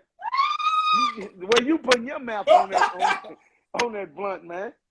You know, but look, Tim, nowadays we can't look. If Static was in now, I don't think he'd be smoking with him nowadays. Everybody, we go now. Everybody got to roll their own. It ain't no, we ain't sharing nothing. Nah, it's COVID now. You got to be careful. Yeah.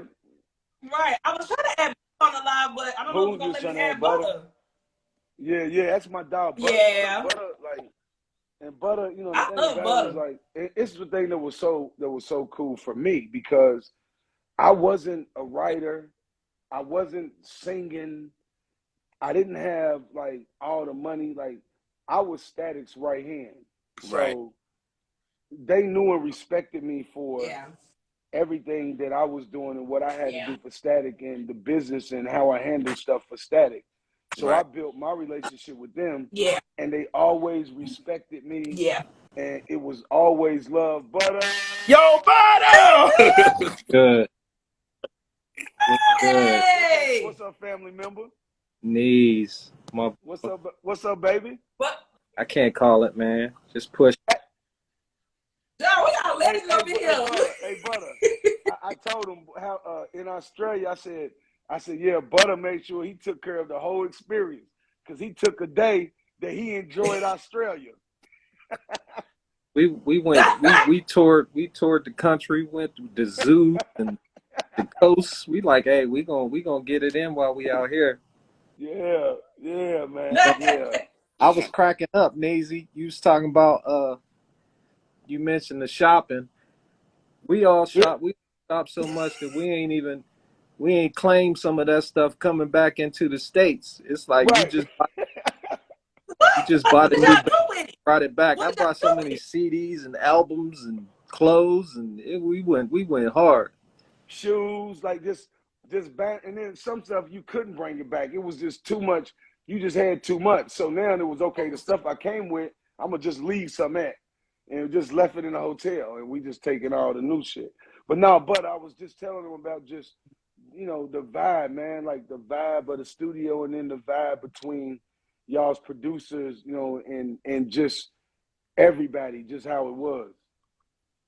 Yeah, it was a beautiful thing. I mean, Neezy, if anybody, I mean, you know, I think I was so laser focused, to be honest, a lot of stuff kind of went over my head.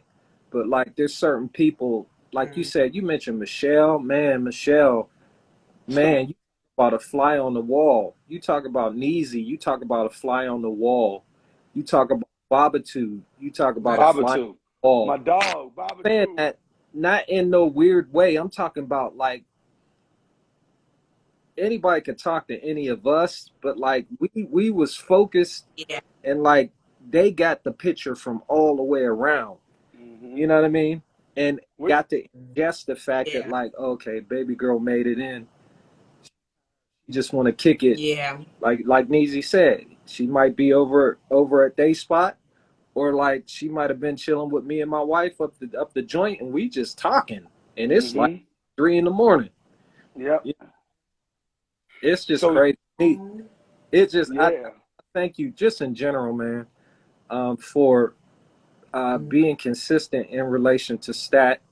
You know, I miss my bro, and like you, man, and people don't even know just how woven that whole thing was, and continuously keeping Yeah. that legacy going. And I know that, you know, I feel fortunate to even be involved and to even had met him, because he was a funny guy, Yeah. man.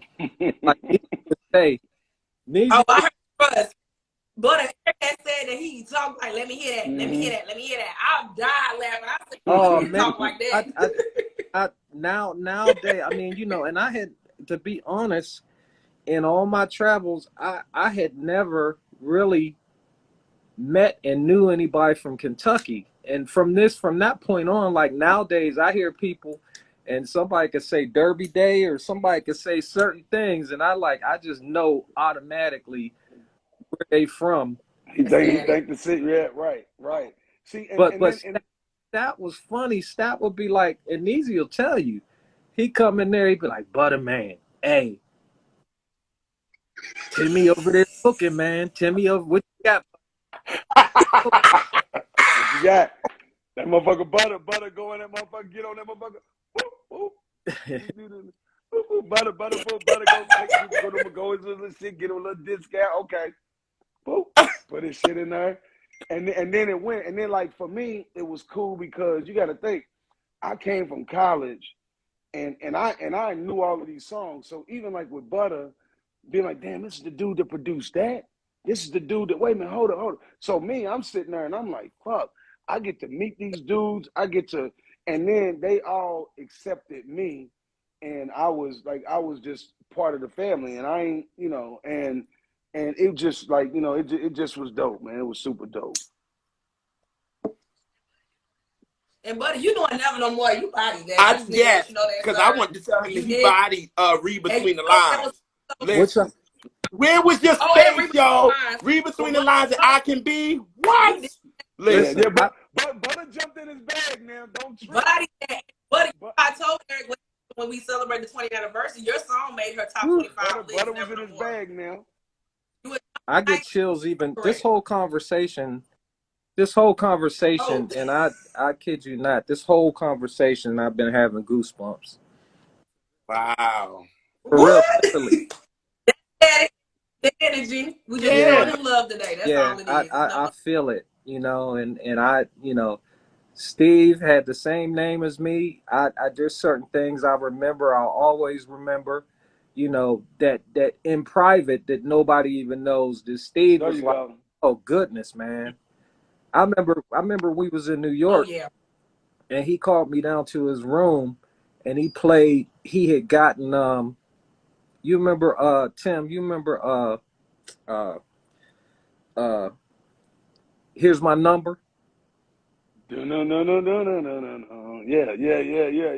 Yep. And he was hyped. I forget who he said he was gonna get on there. I'm like, man, whatever you Little flip, do. little flip. Little Flip, and he ended up getting Flip on there He too. got flip on Wow. there, and that's when Flip was up here. The sunshine That dude. and the Right. game Oh, over stuff, and this Game is the way over we joint. ball. Yeah. oh. Mm. That's when Flip was right there. Static was a huge Flip fan. Yeah. But he also like, cause even Yeah. like Butter, he used to always say, and this is things that Butter might even know.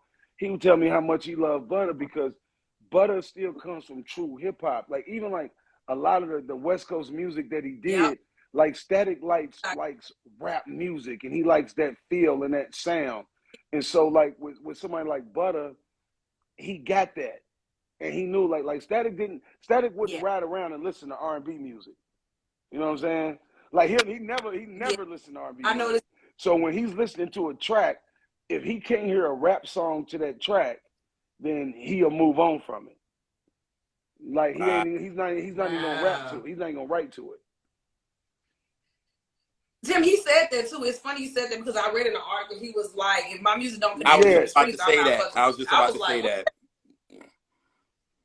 Yeah, he Yeah. was, and that's just kind of like you know who he was. He wasn't a R&B dude, and I think that's why Devante, in the beginning, he was Snoop. He was a Snoop. He was a Drake.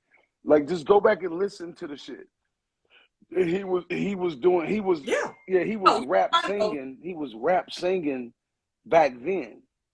You know when it wasn't a lot of melodic Oh, rap singing. But then you couldn't deny that church in him, though. That church in him, he couldn't deny that, though. right. Hey, no, you couldn't. Hey, Neezy, you know who I didn't know he liked, Who's but that? he told me he liked him because he wanted to flip one of his joints. E40. He lo- I love E40. he I don't loves some believe it. E40. Wow. Yeah, he loves 40. Somebody's asked that Project Pat. You said I what? Oh believe yeah, it. I think he did. yeah. Ben is Let asking, me. did Oh he love yeah. Project No, Pat let me from tell you. No, he Tennessee? loved absolutely 1,000% facts. He loved Project Pat. Like Yeah. we riding in the bitches. Chicken heads, chicken heads, chicken Please. heads. Like Static was like he didn't listen to R&B. Like he wasn't an R&B dude. Like he was a rap dude. It takes something to be Yeah. able to take in information from a lot of different places and subconsciously be able to channel that. I think Right. that's what makes anybody special. If you're a painter, I mean, sometimes in relation to music, I'll stop and I won't do nothing. I'll be on some other stuff and I'll end up being inspired by going to a cooking class or something. It's like, but saying that to say, Stat was that way. He was inspired Yeah. by all type of stuff, and it reflected in his music. And people would Oh, yeah. Yeah. just depend. But in a lot of ways, it's like if you got a lot of different inspirations and you know how to glue it all together, that's what makes stuff special. You Right. know what I mean? Right. And that's how he was able to go Right. from room to room and go from Butter to then a different field to Key Beats. And then go to J Dub. You know what I'm Yeah. saying? Then go to her. And it was always Look at Butter with the yeah, play. yeah. And it was always no, like Butter, man, it was crazy because then like once I got to know them, I started to research them. And I'd be Yeah. like, damn, dog, this motherfucker, he did that, he did this. But even like somebody like Butter, when you meet him and you know him, you would never know. Yeah. Like Right. you would never, Right. like you would never, Wow. you would have zero clue by the way he carries himself that he was responsible for the Yeah. things that he's been responsible for. And I think that with everybody Yeah. in our little Ice clique, Cube. that's how everybody was. Everybody. He's from Louisiana. So from Louisiana, my cousin worships the West Side. Like he loves y'all. Like loves that stuff. You know what I'm saying? But it's crazy coming from the South where we come from, coming from that West Coast sound. It was just dope. And like I said too, but it's just really crazy that I'm praying. I hope y'all get a big diamond album for Aaliyah, the Red Album, Y'all because Hey, we deserve need that that plaque, shit. sir. We need that. Man. Y'all surely do. I diamond because come on the now. diamond plaque, and y'all. Mm. I I love. think it's gonna happen. Yeah. Yeah. It is. Yeah. We need that big diamond flag with a diamond in the front with Yeah. Ali on it. Y'all deserve it. That's Yeah. Y'all right. truly deserve Because y'all created greatness on that, it. Y'all man. do. Yeah.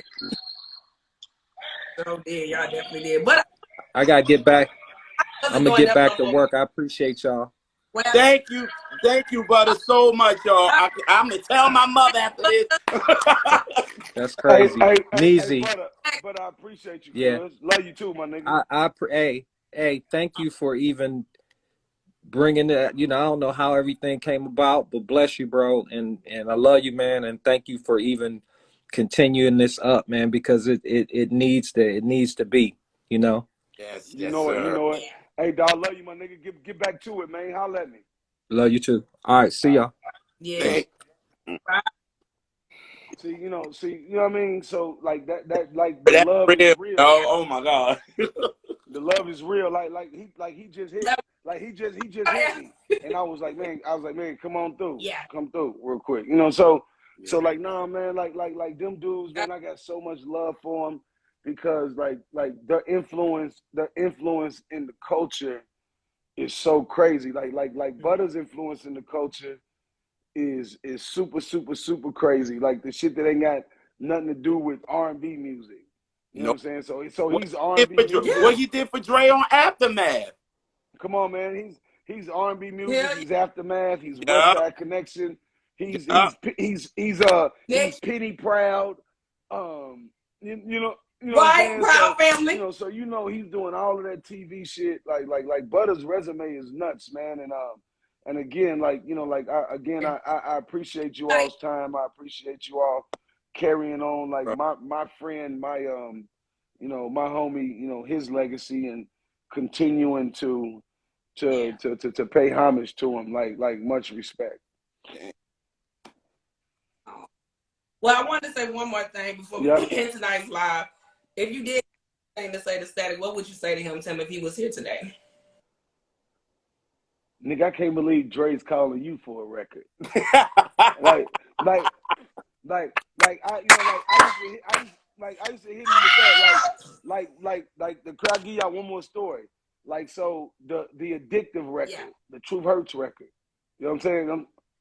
Yeah, it's You know gonna what be I'm 20 saying? years old. Yeah. So Yeah. You that record came about like Static and I were driving, and we in the Bentley, we in the hood, we driving past the fire station house. I'll never forget because of the legendary history that came behind it. So Barry Yeah. Hankerson calls Static, and Barry's like, "Look, I got this record from Dre them, and they want to use it for their artists, but they need an R&B record. They can't hear Jimmy Iovine them keep saying they need an R&B record. And when I heard him, I told him Stack could do it. So I'm gonna send y'all the record. I'm gonna send y'all the files. So Barry sent us the files. So we go, boom, we went, pulled up at the studio, got the files, and Static was like, "Oh, okay. Boom, boom." So then a couple days we riding, just listening to the track. And then we listening, we riding, and he said, "I got it." He said, "I got it." He said, "Call Dre." So Dre's right hand man is Mike Lynn. So Mike does all the Yeah. business. So he was like, "Call Mike." Da-da-da. So I hit Mike and was like, "Hey, cuz we trying to come to LA tomorrow. And let's get the tickets. We gonna leave tomorrow night, red eye, woo woo. We want to stay at the Mondrian, da-da-da. We need this Q45 truck, woo woo woo woo, right? So this is what Right. we need. So Mike hooked it up, boom, we go. So the whole time I'm tripping, and I'd have met a whole bunch of people. So the only one I'm gonna get starstruck, and I wish it was the Instagram era back then, where it was the era that you take pictures, because because Oh, I'm like nigga, I'm like bro, like I ain't gonna be like no groupie, nigga. I don't want no picture with none of you niggas.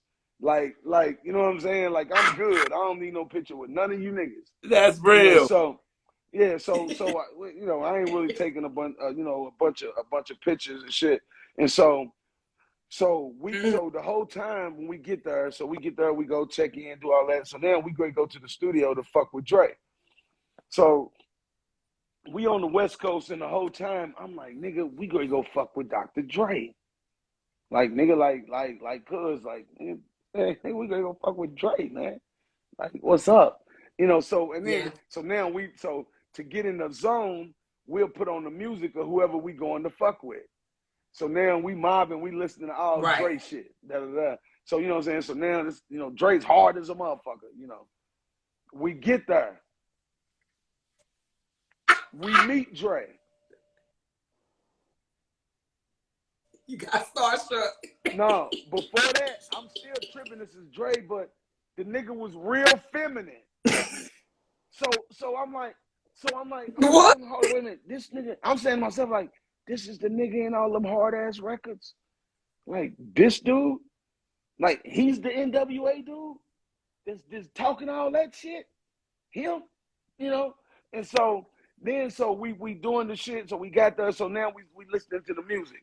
So Right. Dre's a red wine nigga. So Dre got this red wine and shit Right. everywhere. So Dre, so he pulls the track up, and Quick had actually did the track. So Quick was in there. And they was all talking about how, like, man, only thing we hear is rap. Like, we can't, and we want to do it for Sherry.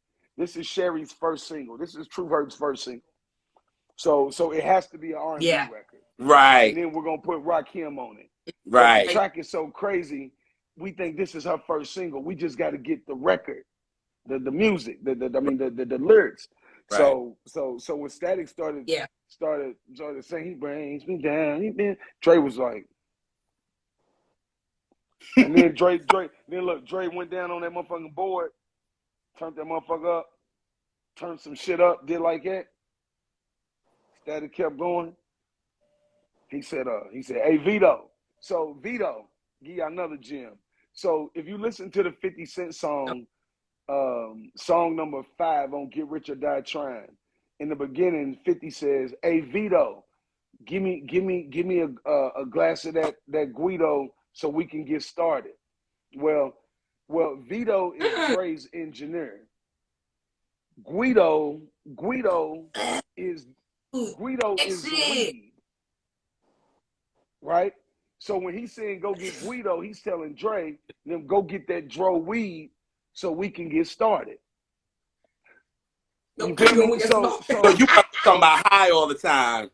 Yeah. So look, it's true story. So we get there, we got our own weed. So Static's like, roll some up, and Dre says, hey, Vito, he said no, he said go back there, get some at Guido. He said this is a single right here. He said we going to redo all these instruments, we going to get them all played live. This is a single. We ain't going to bed tonight. That's what he said. And we didn't go to bed that night. And he called in a live player to play every single instrument on that record that night. And we got so fucked up. And you can ask Black. Where, so we in there, and so now Dre, they got these jars of weed, and it's super Dro, super fire. So I call Black. Black is in Louisville. I call Black. I'm like, Black, my nigga, boy, you better get up here to LA, dog. This weed Dre got is something terrible. that nigga Black said, what's up, man? Say less, man. Get me a ticket. I went to Mike Lynn. Hey, Mike, man, we got to get Black up here. Da-da-da. Mike was like, okay, call so-and-so. Next day, Black was up there. Man, when I tell you we smoked all Dre's weed, smoked all of Dre's weed. Like all of it. I'm talking about jars. Like jars. You know what I'm saying? And Dre had it was something called a oodle drum. And he had this man come in to play a oodle drum. And it's this little shit this man's doing. And I'm like, I never even heard of a oodle drum. You know what I'm saying? But to watch Dre in his element say, this is a single, now let me produce it. And he went and he meticulously went and replayed every single instrument on that record. You know what I'm saying? Then he added some drums, you know what I'm saying? Then he's like, I'm gonna put this right here, da-da-da. And like, it was crazy watching him. And then again, I'm tripping because this is still Dre, even though I'm looking at him like, damn, he's kind of different a little bit. He ain't like overly like. He ain't like, the image like that we think. Yeah, he ain't like the gang nigga this great go out like I'm great fuck you up. Yeah. Like he ain't that dude. You know what I'm saying? You know, so that was, but the experience. Y'all heard that record of Static, Lover, Lover, Lover, Lover, I love her, lover. No, I want to get to Which one? the one I want. Till the wheels fall off. You ain't I got like that one. For real? No, I try to find on Spotify. Okay, They ain't got I got that somewhere. They don't have it on Yeah, YouTube either. Static's wife went ham to try to get everything taken down. I remember I'll tell you another story, and this is facts. So Static's wife you know, we'll go back and forth and we'll fight sometimes because I'll be like, I know Static more than you. Like, come on, man, you don't even know Static for real. So, but I remember like she got mad at me because the record Drake, the Look What You've Done record, like Yeah. like Look that what you done. piano that y'all see with Static and Smokey playing on the internet. Yeah. Yeah, when What that. Static was singing and Smokey was playing. Mm-hmm. Like if you Yeah. go back and listen to that now, you'll hear somebody laughing on her. So that's me. Like I recorded that footage, right? So Oh, when that was Static and you. yeah, so look, Did you get white you credit? know, Did but you so get it's cool. credit? But here's what happened. So when Static passed, I Yeah. said, I was like, man, I just want to put stuff out of him. Like I just want people to hear him. So when I put it out, his wife, she got mad at me because she was like, oh, well, we're going to do this. And then you're like, and I'm like, nah, we're going to do something. I'm just going to do what I do. Like you do what you do. I'm doing what I do. You know? Right. Yeah. And so it was by putting it. So then I gave it to my guy, Stacey Wade. That's why if you see on the bottom, it says Nimbus. So Stacey was the electronic guy that could go and get it and put it on YouTube and get it out. So Stacey went and did that. That's where Drake found the record. And then he went and had Chasing Cash to replay it. So my point is, had I never put it on the internet, Static never wins his first Grammy for that record. That is so crazy to me. Yeah. Yeah, like that story is 1000% facts. No, yeah, like you know what I mean. But right, because I knew that's where he had got that sample from, but I didn't know that was you the one that actually put it out there. Yeah. Wow. So just to put it out, because I was sitting there, because I got a bunch of footage that I would just record because we was gonna put together like a behind the music, just on Static, right? And so that I'll tell you somebody else that was real dope to work with was Sunshine. We did a lot of records with Sunshine Anderson. I love her. That didn't come out. Like Sunshine's one of my favorite motherfucking people. She is one of so the dope. Like the thing that was the dopest about her was when the first time we went in the studio we was in LA. And so we was going in the session and Sunshine and then was coming. So the session was for Atlantic Records and Sunshine. And it was our first time ever meeting her. And we had knew the record, I heard it all before, but we had never met her. So we get to the studio, at the studio, we doing our shit. So then Sunshine comes with her and all her girls, right? So then we like, well, shit, okay, cool. Everybody's vibing. And we great roll some weed. And Sunshine then was like, oh, it's all right, we good, we cool. And they girls, they had their own bags. They had their own weed. They had their own pack. Like they was ready to go. They was ready to get to it. So ever since then, like Sunshine became like one of our homegirls, like one of our favorite people. You Static wrote the hell out of that joint though, out of My Whole Life. Yeah. You know he wrote Static my fave. You know he wrote for my favorite artist in the world. Oh, I knew that was gonna happen. You weren't gonna let that pass, was you? Well, John, it was Come As You Are. Or Brandy Afro. Yeah, like that. I was just a girl. Hey, like that record, we actually, that same time we went and we was doing the shit with Dre, because when we was in the studio with Dre, it was, we went in first for Truth Hurts. And then after we got done with Truth, we went back in and it was for Brandy. So Static wrote a couple records that on some Drake like that, like so that Lover record. I'm surprised they ain't still on the internet, but that record was a record that he did in that time. So he went in the studio and was gonna do Brandy for Dre, but now Jimmy Iovine and Craig Kalman, who was the president of Atlantic, was bumping heads. So Jimmy was like, it ain't no way I'm ready to clear a Dre record for Atlantic Records to jump on top of the charts with Brandy. It ain't happening. It's not happening. Brandy's going to hell. She's going to. So Jimmy Iovine blocked it.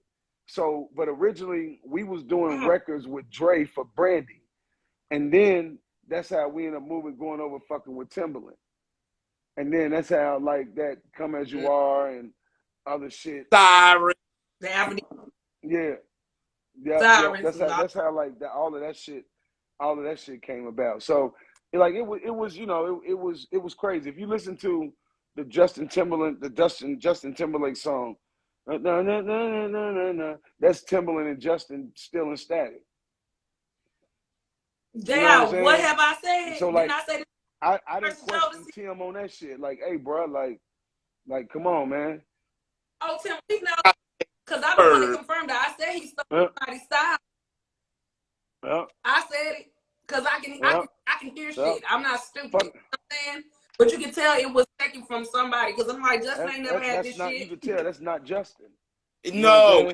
And Genuine, here's my last thing. So Genuine, this is when when Static really officially kind of fell out with G. We was at so we had seen G before, and so Static was, you know, and it was like, bro, like if somebody asked him like, so when Pony or So Anxious, what was you thinking when you wrote that record? G would go into a whole dissertation of what he was thinking when he wrote the record. Nigga, you never wrote the record. You wasn't thinking that. Nigga, you memorized the record and you learned how to sing the record. So Static was like, bro, like, you can't keep going on TV and now saying that you wrote this record and not giving me credit. Like, at least you could be like, yeah, I wrote this with my homie Static. So even if you want to, you know what I'm saying? Because we understand it's your record. We get it. Mm-hmm. Right? But don't try to get on there and talk about how you created the record and what you was thinking about when you wrote the record. Right? So we was at the W in Westwood in Westwood, and we came out and we come out to the valet. Genuine was out there, so that's when Static confronted Genuine about, you know, talking and saying that he wrote these records. You know what I'm saying? And then that's why Static never wrote and fuck with G again. You know what I mean? I believe was because of that. Like, bro, like, just pay homage and tell the people the truth of what happened behind these records. You know what I'm saying? Yeah. So look, y'all, man, I appreciate y'all's time. No, we appreciate y'all giving me a little bit, you know what I mean, to sit and talk about. Anytime I can sit and talk about my homie, you know, I always enjoy that. Yes, and we're gonna forever keep Static forever in our hearts and our memory. And you know, even though today he has been 14 years, no matter what, he is still a legend. Like I said, still not even that he is the pen of our pens, he's the artist of all artists, but not even that he is the man that really, really changed the game in history, in Billboard history. Thank you so much, Mr. Tim. I'm so proud. Y'all, do you have any last words you want to let look, Mr. Tim and me and him, he family now because he brought in Those Were the Days, so we good. We good. We good. That's right. You know what I'm saying? Like, he brought that in because nobody talk about that record. So when he said it, I had to walk up. Yo, I had to leave. I was like, my man, there, yo. No, but that tell me you getting into the depths of the album and then you're not following people. No. There's a lot of times people just follow and say all this, and then they don't really listen to the album and they don't listen to the record. That's you know what I mean? The people just be like, oh, rock the boat, and we need to. Oh, we talk about these motherfucking Those Were the Days. It's whatever. I refuse. I can read between the lines so smooth, like loose rap. Like, come on, y'all. Y'all listening to these records, man. That's it. I ain't gonna lie, dog. When I on the Truth Hurt record, that So Addictive record was one of the biggest records in the world before they had to pull it because of the publishing shit. Right? Yeah. So I ain't gonna lie. When I heard that motherfucker, I tell the Static, I say, that ain't talking about nothing, cuz. That motherfucker's weak. You know what I'm saying? I'm like, because I'll keep it real with him. Like, hey, bro, I ain't feeling that, but shit, you the man, you him, so you know. But shit, Dre and them and everybody, and then the world loved it. I was like, fuck, okay, my nigga. You know what I'm saying? That's why this is you. This is why this is the profession. And just like when you hear Butter, and when you talk to Rapture, and when you talk to E6 them, their vibes and all that shit's gonna be different than a Timberland them. Timberland them is more self-absorbed within who they are, opposed to other people. Yeah. Right. You know what I'm saying? Right. Oh yeah. And like with Butter and all of those people are so super humble. J-Dub and them, and they got accolades. You know what I'm saying? These dudes ain't bums. You know what I'm saying? Like they got no. nice resumes. No. And they'll take the time to really talk, pay homage, and that's why I get so upset with Timberland, because like Tim, I spent a lot of nights with you, Tim. Like a whole bunch of nights. I spent a lot of time with you. You know what I'm saying? So for you not to be more of a static ambassador, right? You know, and then for you to cape for Aaliyah like you do at certain times, when I know what was really going on, I just have a problem with it. You know what I'm saying? And some people will be like, oh well, it's hate. No, like it's not hate. It's just a person that was there that knows exactly what was going on. You know what I'm saying? Yeah, definitely, for sure. That's why, like I tell Gerald all the time, I speak truth to power. Everybody knows I don't give a damn. At the end of the day, I speak my truth and my truth. That. And Gerald, me and Gerald, we always say we can read between the lines. We know the truth, but not even that. We want our platforms to always know that you have an open space on our platforms to always speak your truth, but not even let people know who you are as a person, but I never respect and give you your flowers. Like I said, Miss Tim, I got to give you your flowers too tonight, because what you did from not only just not even being static assistant, you were really his friend to the end. You know what I'm saying? And no matter what, I thank so much from the bottom of my heart for just talking about these beautiful stories about Static. You know, about he was the person, because I didn't know all about this. Like Static really was a human being. Like so one of the realest that you'll ever fuck with. Y'all need to get black. Y'all need to get black them on here, son, man. And because even next year, 25th anniversary of their album, so I'm ready for them to come next year. You know, because even what, like, I'm happy for what Black and Smokey's doing right now with what they're doing with Drew Hill. You know what I'm saying? I'm just that they back in the game, because they need to be in the game. You know what I mean? Like they bring a lot to the game. I'm praying for them. Y'all should go check out Black's son. Black got a son, Richie B. Oh, I seen that he did album. Yes. Like little Richie. I'm gonna tell you, he's so dope because he's Static, Black, and Smokey. Oh, I'm telling you, like that little young dude, that little young cat, once he figures it all the way out, and he really get like he's dope, because he's all of them. Like he's got Static, Smokey, and Black. Like he's got all of them. Like he's a dope. He's a young dope.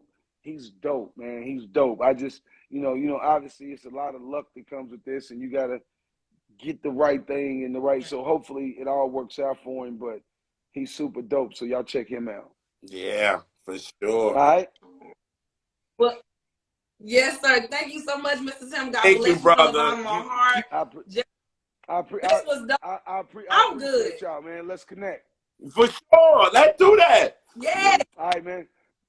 Exactly. I got a celebration. Y'all know his birthday in November, so if y'all do anything, let me know. Because I'm in the South. I'm in Texas, stay tuned, because it's gonna be especially even like next year, it's gonna be the 15-year anniversary of his home going. So I'm gonna definitely make sure that we gonna put something together, and we gonna do it good. So y'all stay tuned. Let's do it. And we gotta celebrate players' first day. Yes, come on now. Let's do it. I appreciate y'all. Much love. All right, you same to you. Much love. Thank you so much. Got done with our beautiful interview tonight. That was so dope. God bless y'all. Peace.